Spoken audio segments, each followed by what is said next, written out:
My name is Haley. I am 29 years old and my family broke into my home with baseball bats after I refused to sell it and used the money to cover my sister's crushing $130,000 debt. The first time I realized blood didn't guarantee love was 5 years ago when my parents cut me off. I was 24, still figuring out how to pay rent on a waitress's paycheck. They told me, "Grow up, Haley. We don't have handouts for failures." I remember standing in the kitchen, the smell of Dad's cigar smoke in the air, Mom scraping leftovers into the trash while saying it like I was trash too. I walked out that night with nothing but a duffel bag and $42 in my wallet. If you're watching this, drop a comment, hit like and subscribe. Because when the people who raised you treat you like dead weight, you learn survival in the hardest way. For years I clawed.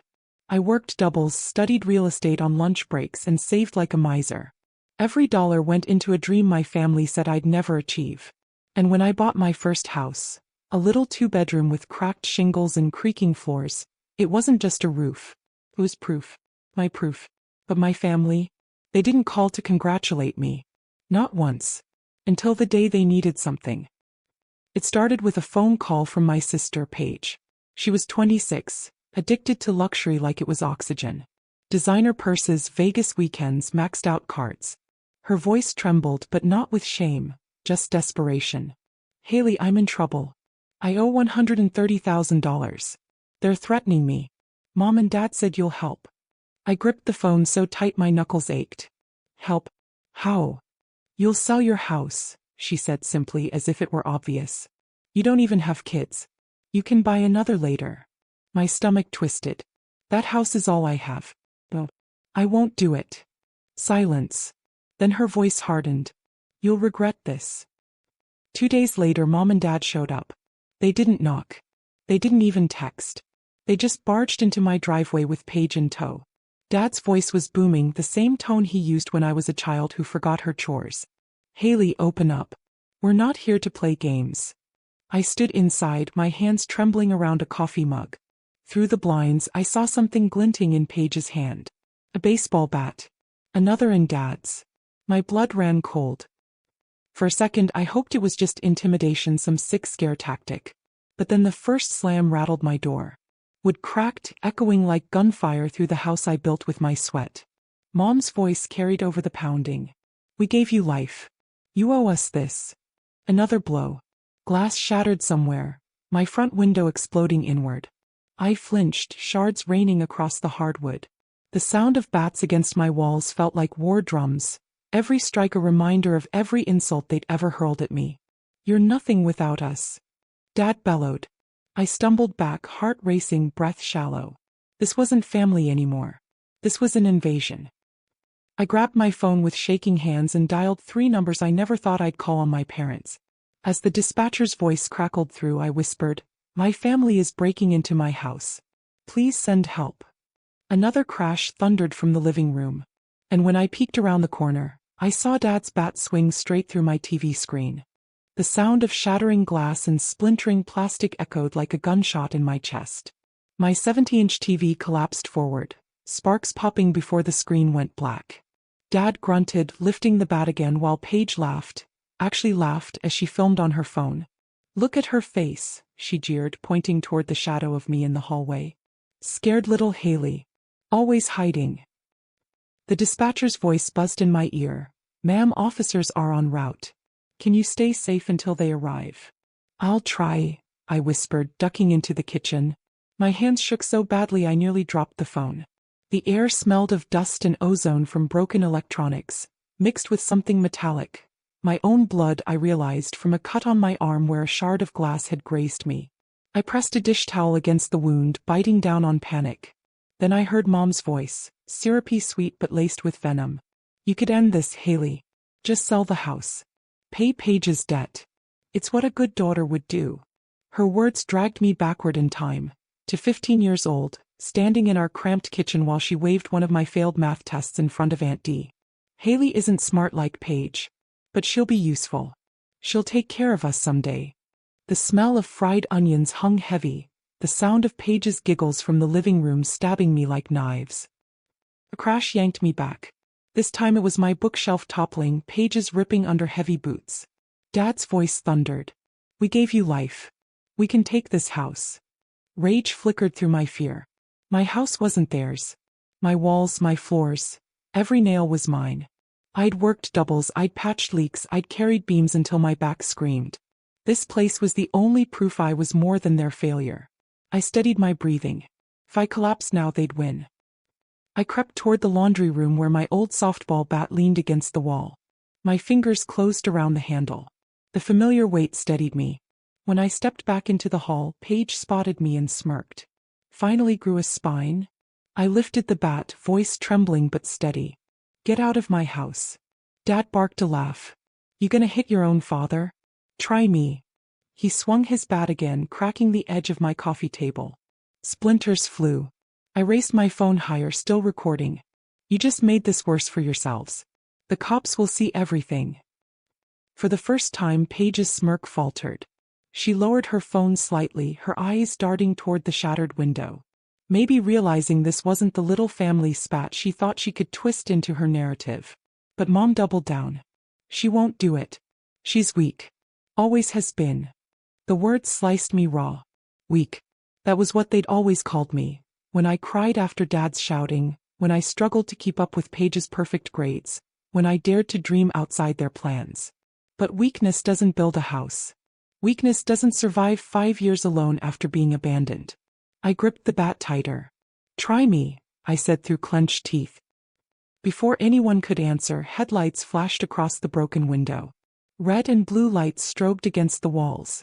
Sirens wailed, closer, louder, until they cut suddenly in front of my house. Paige cursed under her breath. Dad froze mid-swing.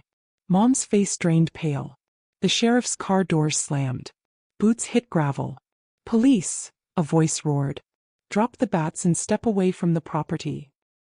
My heart thundered. Relief and terror tangled together. They weren't leaving without a scene, and I knew my family. They'd make sure of it.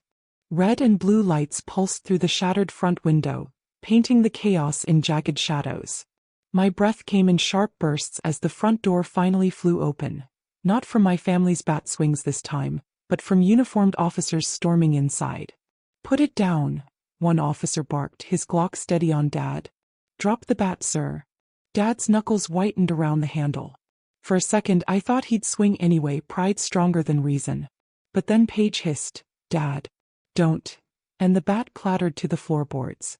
Paige dropped hers next, muttering curses, while Mom raised her hands like she was the victim. This is all a misunderstanding, she cried. We were just visiting our daughter. The officer's glare shut her up. The dispatcher was still on the line in my hand. They're here, I whispered, sinking onto a chair in the kitchen, my body trembling. An EMT brushed past, checking the shallow cut on my arm. The antiseptic sting mixed with the acrid smell of broken electronics and splintered wood. My living room was wrecked. TV smashed, window glass glittering like ice across the floor, books shredded from the toppled shelf. Jesus, one officer muttered, scanning the wreckage. Looks like a riot in here. Another officer approached me. Miss Cross, can you confirm? These 3 forced entry. Yes. My voice cracked, but I forced the words. They smashed my window. They broke my furniture. They threatened me. Behind me, Dad snarled. She's lying. She owed us. Quiet, the officer snapped. But I heard him. And I knew exactly what he meant. Owed. It dragged me back to being 19, standing in our kitchen, tip money from waitressing clenched in my fist. Dad had taken it from me, saying, family comes first. You'll pay your share. I'd gone to bed hungry that night while Paige ordered pizza with her allowance. Now here he was again, deciding I owed him my house, my safety, my life. The officers cuffed him, then Paige, then Mom.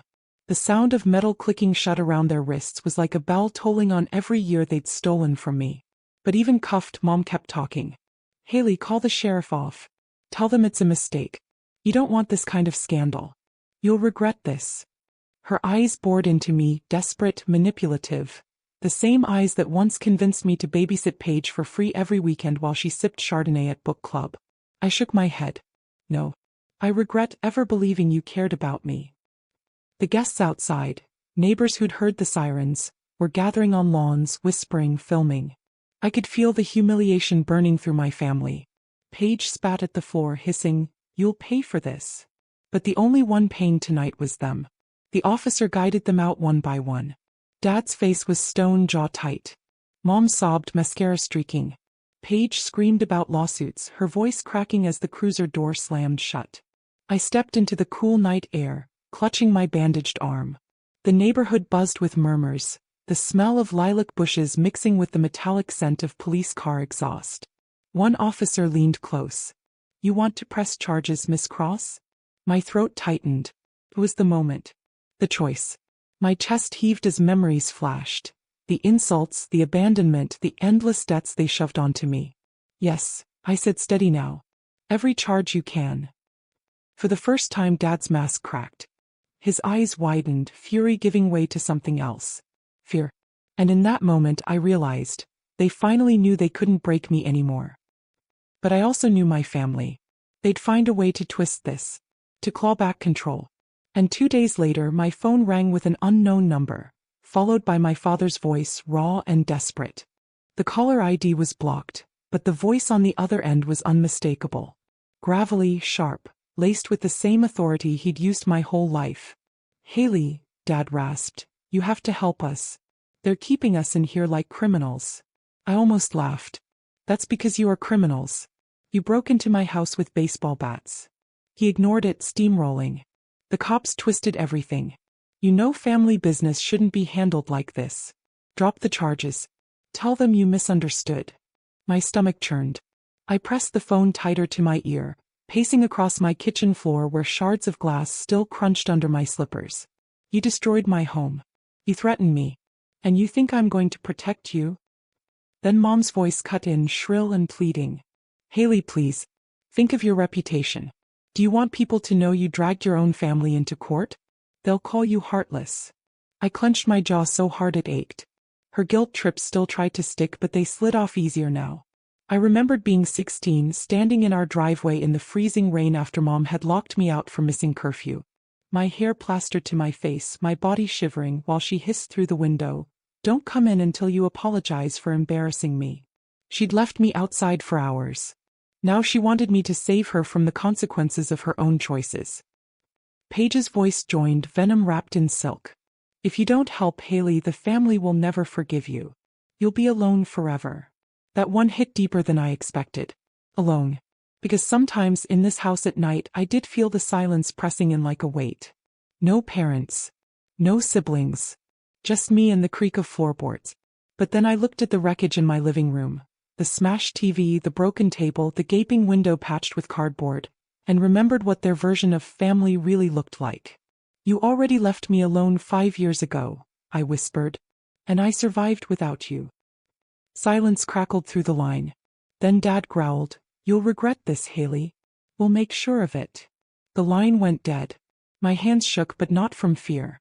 From fury.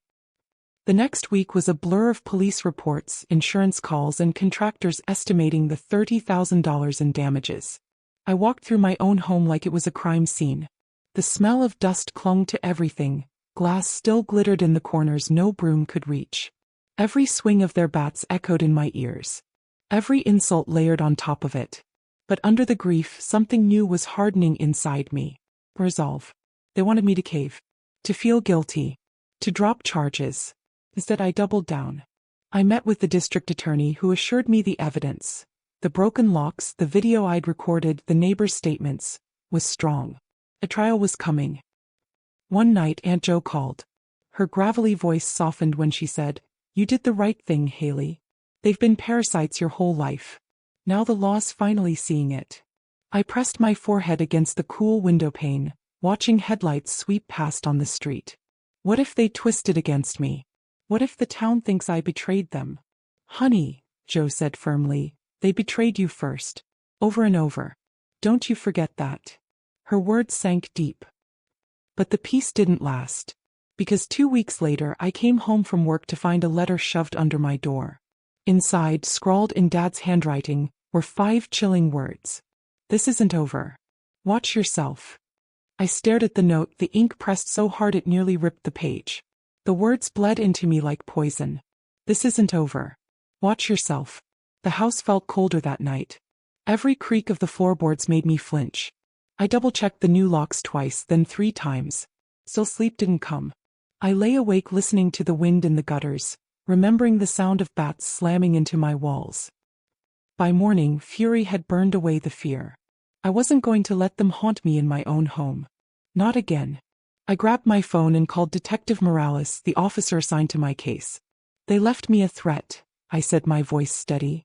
Slipped it under my door. Morales sighed, frustration clear. Keep it. Bag it. I'll add it to the file. They're digging their own grave. I hung up, staring at the wreckage in my living room, my patched-up window, my broken table, the silence that used to feel like peace now heavy with tension. Then came the calls. Unknown numbers, blocked IDs. At first I let them ring out, but one night I slipped and answered. Drop the charges, Paige's voice hissed through static. We can make this all go away. My hand tightened on the phone. Like you made my TV go away, my window, my peace. You'll regret this, she spat. We'll find another way. The line went dead. It dragged me back to being 17 when Paige had begged me to take the blame for her wrecking Mom's car. I'd stood trembling in the driveway while Dad shouted, "What were you thinking, Haley?" His cigar smoke curled into my face. Paige stood behind him, smirking. I took the punishment then, grounded for the entire summer. I swore I'd never take their fall again. The trial date was set. The district attorney promised they'd face felony charges: destruction of property, trespassing, assault with a deadly weapon. The numbers stacked up heavier than their debt. But my family didn't back down. They doubled their campaign instead. Social media posts painting me as the greedy daughter, the selfish sister. Haley refuses to help family in need, one post read, accompanied by a smiling picture of Paige holding her engagement ring. Comments flooded in from distant relatives and family friends who didn't know the truth. Words like heartless and ungrateful burned on my screen. I wanted to scream, but instead I recorded my own video. Sitting in front of the boarded-up window, I told the story exactly as it happened. Every insult, every swing of their bats, every dollar of damage. The video went viral in our town within hours. Neighbors, coworkers, even strangers sent messages of support. You're brave. You don't deserve this. Stand strong. For the first time, I realized my family's power over me was cracking. Their lies couldn't survive the truth anymore. But they weren't done. One evening, I pulled into my driveway after work and froze. My front porch light was smashed. Spray paint dripped across my garage door in angry black letters. Traitor. My chest tightened. My hands shook on the steering wheel. They'd been here, again. I called Morales immediately. He came, snapping photos, bagging evidence, shaking his head. They're pushing their luck, he said. Judges don't look kindly on intimidation. I nodded, though my stomach knotted. Because if they were bold enough to vandalize my home under an active case, what would they try next? That night, as I scrubbed paint off the garage, I caught movement at the edge of the trees. Figure watching. Then gone. My skin crawled. And I knew with icy certainty they weren't just trying to scare me anymore. They were planning something worse. The figure in the trees haunted me for days. I stopped sleeping properly, every sound in the night dragging me awake. My once safe home felt like a battlefield. But instead of running, I doubled my defenses. Security cameras on every corner. Motion lights across the yard. A steel bolt for the back door. If they wanted war, I would be ready. The trial finally arrived. I walked into the courthouse with my head high, bandaged scars still visible on my arm, and my lawyer by my side. Across the aisle sat my parents and Paige, dressed in stiff clothes that tried to mask their venom. Mom dabbed fake tears. Dad glared at me like I'd committed treason. Paige whispered angrily to her attorney. The prosecutor laid out the evidence. Photos of shattered windows, broken furniture, the $30,000 damage report, and, most damning, my recording of them swinging bats and screaming threats. The jury's faces hardened with every frame. When Paige took the stand, she tried to spin it. It was a family argument. Haley overreacted. We just wanted her to help. But my lawyer pressed her. So helping meant breaking her window? Smashing her TV? Leaving threats under her door? Her silence said more than any words. Then it was my turn. I took a breath, my heart pounding, and told them everything. About being cut off at 24, about working doubles to buy the house, about the night they invaded. My voice trembled, but I didn't stop. I told them how it felt to be called stupid, useless, weak, and how every swing of those bats was just another echo of years of cruelty. As I spoke, I scanned the jury, saw their jaws tighten, saw sympathy flicker in their eyes. For the first time in years, people believed me instead of them. The verdict came swift. Guilty. Dad and Paige on charges of destruction of property and assault with a deadly weapon. Mom on conspiracy and trespassing. Sentencing was deferred, but the message was clear. They were criminals now. Not me. I walked out of that courthouse into crisp fall air, leaves crunching under my boots, the sky blazing orange. Aunt Jo met me on the steps, wrapping me in her wiry arms. "You did it, baby girl," she whispered. "You finally broke free." Weeks later, my house was fixed. New windows gleamed, fresh paint covered the scars. The living room was whole again. Yet sometimes when the wind rattled the shutters, I still heard the crack of bats. Healing takes time. But I also gained something I never had before. Community. Neighbors dropped by to help repaint. Coworkers left casseroles at my door. Even strangers messaged me online. Your courage gave me strength to stand up to my own toxic family. For once, I wasn't alone. Then came the final insult. A letter from Paige, scrawled in her perfect cursive. "You destroyed us. We'll never forgive you. I hope you rot in that empty house." I burned it in the fire pit out back, watching the flames curl and blacken her words. The crackle of wood sounded like applause. I didn't need forgiveness. I needed freedom. And I had it. To anyone listening now, have you ever faced betrayal? Share your story in the comments. And don't forget to subscribe. Because betrayal isn't the end. Sometimes it's the beginning of your real life. I leaned against my porch rail, the air crisp, the stars burning above, and whispered into the night. I won. They lost forever.